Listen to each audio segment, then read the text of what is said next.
नमस्कार, मेरा नाम रति खंडेलवाल है और मैं श्री गोकुल वर्मा राजकीय पॉलिटेक्निक महाविद्यालय भरतपुर में मैकेनिकल इंजीनियरिंग डिपार्टमेंट में एज ए लेक्चरर वर्किंग हूँ। Refrigeration and air conditioning subject में इससे पहले मैं काफ़ी सारे वीडियो अपलोड कर चुकी हूँ और यूनिट 4 जो कि refrigeration system component and controls के बारे में है, उसके टॉपिक नंबर 4.1 पे ये पार्ट नंबर 2 है, मतलब ये सेकंड लेक्चर है उसका।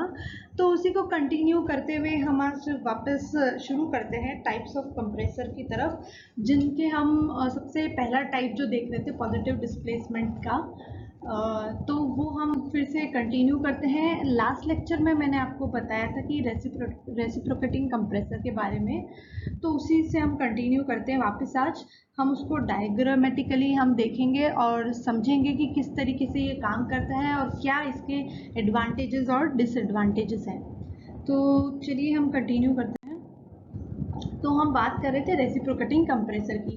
तो लास्ट लेक्चर में मैंने आपको बताया था कि क्यों रेसिप्रोकेटिंग कंप्रेसर जो है वो पॉजिटिव डिस्प्लेसमेंट कंप्रेसर्स कहलाते हैं। फिर से एक बार रिवाइज कर लेते हैं कि क्या होता है कि इसमें जैसे जैसे वॉल्यूम जो है रिड्यूस होता है, वैसे वैसे इसमें प्रेशर बढ़ता है।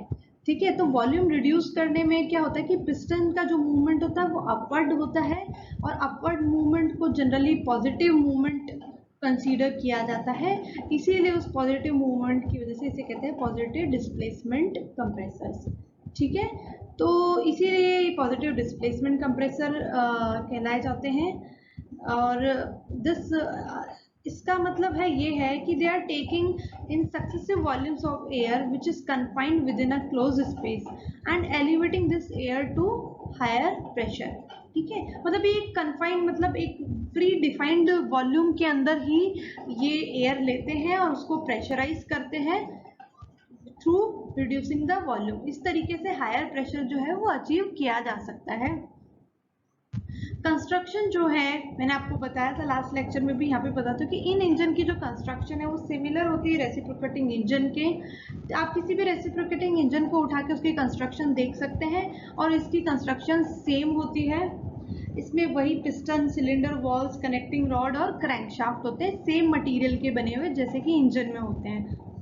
ठीक है, तो इनकी कंस्ट्रक्शन में कोई चेंजेस नहीं है। तो अगर आप कंस्ट्रक्शन इसकी डिटेल में देखना चाहते हैं तो आप इंजन की जो कंस्ट्रक्शन है उसको डिटेल में जाके आप देख सकते हैं। आपको यहाँ अलग एक्स्ट्रा एफर्ट्स करने की ज़रूरत नहीं है। अब बात करते हैं इनके फंक्शन की। The compressor functions bye drawing gas into the cylinder, compressing it and sending it out into a holding tank और सप्लाई लाइन। ये बता रहा है कि जो कंप्रेसर है वो कैसे फंक्शन करता है। वो ड्रॉइंग गैस को मतलब अंदर लेता है, ठीक है, फिर उसको कंप्रेस करता है और कंप्रेस करने के बाद उसको वापस जो होल्डिंग टैंक है या फिर सप्लाई लाइन है उसमें भेज देता है। ये साइकिल रिपीट होता रहता है कंटिन्यूसली और कांस्टेंट, ताकि ये कांस्टेंट सप्लाई गैसेस दे सके। ठीक है, ये एयर कूल्ड टाइप में भी अवेलेबल है, वाटर कूल्ड टाइप में भी अवेलेबल है, लुब्रिकेटेड भी होते हैं, नॉन लुब्रिकेटेड भी होते हैं। बहुत वैरायटी, वाइड रेंज होती है इनकी, प्रेशर की भी और कैपेसिटी सिलेक्शंस की। ये बहुत ज़्यादा पॉपुलर टाइप ऑफ कंप्रेसर हैं और इनकी एक सबसे बड़ी खासियत ये है, ये आप ध्यान रखिएगा कि इससे हाईएस्ट मतलब आप प्रेशर अचीव कर सकते हैं। कैसे?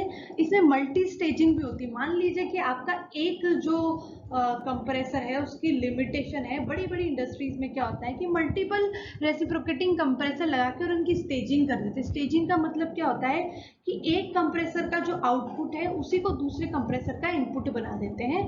तो इससे क्या होता है कि जैसे मान लीजिए आपने शुरू किया एटमॉस्फेरिक प्रेशर से 1.0132 बार से आपने शुरू किया, 1.01 हम कंसीडर कर लेते हैं। तो उसी प्रेशर को मान लीजिए एक कंप्रेसर 4 बार तक प्रेशराइज करता है, तो दूसरा कंप्रेसर लगा देंगे जो 4 बार से उसको 6 बार या 8 बार तक उसको कंप्रेस करे। और हमें 12 बार तक अगर चाहिए प्रेशर तो हम तीसरा कंप्रेसर भी लगा देंगे। तो जरूरी नहीं कि 4-4 बार के ही कंप्रेसर की कैपेसिटी हो, वो अलग अलग कंप्रेसर आप अलग अलग कैपेसिटी के लगा सकते हैं। वो डिपेंड करता है कि आपके पास साइट एरिया क्या है, आपकी रिक्वायरमेंट कितनी है, आप कितना मेंटेनेंस कर सकते हैं, आप कितना कैपिटल उसमें लगा सकते हैं, इन सब चीज़ों पर डिपेंड करता है। लेकिन ये बहुत पॉपुलर है, वाइड रेंज रेसिप्रोकेटिंग कंप्रेसर्स की इंडस्ट्रीज में यूज की जाती है। और मैंने आपको बताया कि इससे किस तरीके से हायर प्रेशर भी अचीव किया जा सकता है मल्टी स्टेजिंग के थ्रू। ठीक है, ऑल्दो वो आपके सिलेबस में नहीं है, पर मैंने आपकी नॉलेज के लिए आपको बता दिया है। चलिए हम इसको डायग्रामेटिकली समझते हैं कि इसका ऑपरेशन कैसे होता है।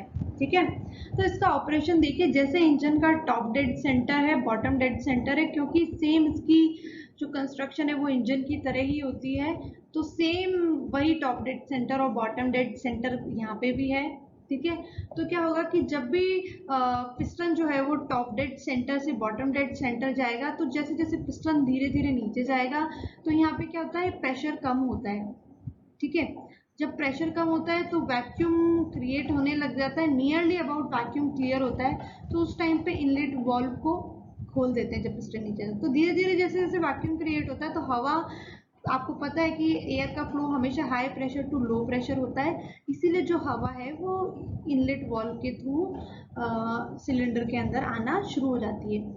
जैसे ही आपका ये एक आपकी हाफ साइकिल जो है वो पूरी हो जाती है, तो जैसे ही आपका पूरा सिलेंडर हवा से फिल हो जाता है तो वॉल्व को, इनलेट और आउटलेट वॉल्व को दोनों को ही बंद कर देते हैं। अब आपका जो कंप्रेशन है वो शुरू होता है। कैसे, अब वापस जो पिस्टन है आपका बॉटम डेड सेंटर से टॉप डेड सेंटर पे जाता है, इस तरीके से जाता है। तो उसमें क्या होता है कि आपके वॉल्व तो दोनों बंद रहते ही हैं, तो वॉल्यूम धीरे धीरे धीरे कम होता है, धीरे धीरे वॉल्यूम कम होता है, तो आपकी गैसेस जो हैं वो कम एरिया में कलेक्ट होने लग जाती है, और उसकी वजह से उस पर प्रेशर फोर्स पिस्टन से भी लग रहा है, एरिया भी रिड्यूस हो रहा है, तो दोनों की वजह से यहाँ पे प्रेशर काफ़ी हाई जो है वो बिल्टअप होने लग जाता है। फिर जैसे ही प्रेशर यहाँ पे पिस्टन बॉटम डेड सेंटर से टॉप डेड सेंटर की तरफ आने लगता है, तो प्रेशर जैसे जैसे बढ़ता है उसके बाद हम एग्जिट वॉल्व जो है वो उसका ओपन हो जाता है प्रेशर की वजह से।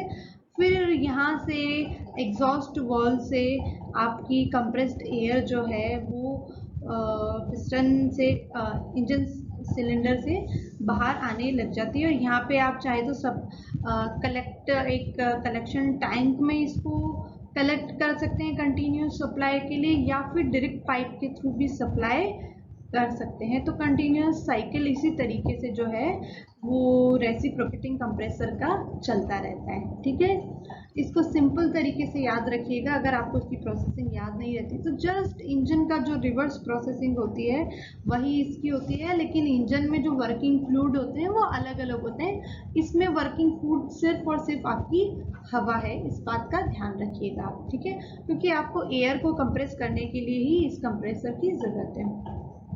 चलिए, और अगर आपको इससे ज़्यादा इसका कंस्ट्रक्शन देखना है तो आप किसी भी नॉर्मल इंजन का कंस्ट्रक्शन उठा के आप देख सकते हैं, और अगर आपसे डिटेल कंस्ट्रक्शन पूछा जाता है तो आप इंजन का कंस्ट्रक्शन को भी यहाँ पे बता सकते हैं। अब हम आगे बढ़ते हैं,